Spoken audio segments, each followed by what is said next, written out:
Tunaendelea kujenga uwanja katika mambo ya fursa au katika kufungua fursa. Tunaendelea kujenga uwanja wa michezo ambao ukikamilika utaweza kutumika katika michuano ya Kombe la Mataifa ya Afrika, yani AFCON, yatakayofanyika mwezi Juni mwakani 2027.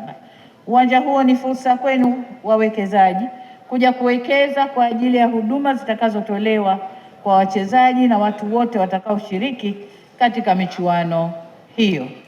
Kila ninapopata fursa ya kuzungumza na wananchi, imekuwa ni utaratibu wangu wa kusisitiza na kuwakumbusha kwamba umuhimu wa kuendelea kuzilinda na kuzitunza tunu hizi kwa nguvu zote. Uwekezaji, maendeleo tunayoyaona hapa, uwekezaji, utalii, biashara, ajira na huduma za jamii hayawezi kustawi katika mazingira ya vurugu na uvunjifu wa amani. Niwaombe Watanzania wenzangu, hususan vijana, msikubali kuharibu amani ya nchi yenu. Amani ndiyo kila kitu katika maisha yetu.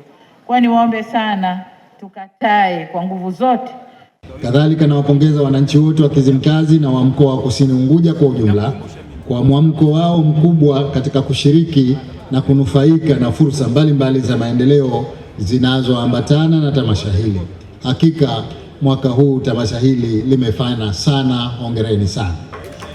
Tamasha hili limekuwa ni jukwaa muhimu la kuhamasisha shughuli za maendeleo, kwani pamoja na shughuli za burudani na michezo tumeshuhudia uzinduzi wa miradi mbalimbali ya maendeleo ikiwemo ya barabara, maji, elimu, afya, nyumba za makazi, viwanja vya michezo na mengineyo. Mheshimiwa Rais, napenda kutumia fursa hii kuahidi kuwa Serikali ya Mapinduzi ya Zanzibar itahakikisha miradi yote iliyozinduliwa na ile itakayojengwa baadaye inatunzwa na kuendelezwa ipasavyo kwa maendeleo na ustawi wa wananchi. Natoa wito kwa wananchi kuhakikisha miundombinu inayojengwa inatumika na kutunzwa vizuri ili iweze kudumu na kutumika kwa muda mrefu kama ilivyokusudiwa.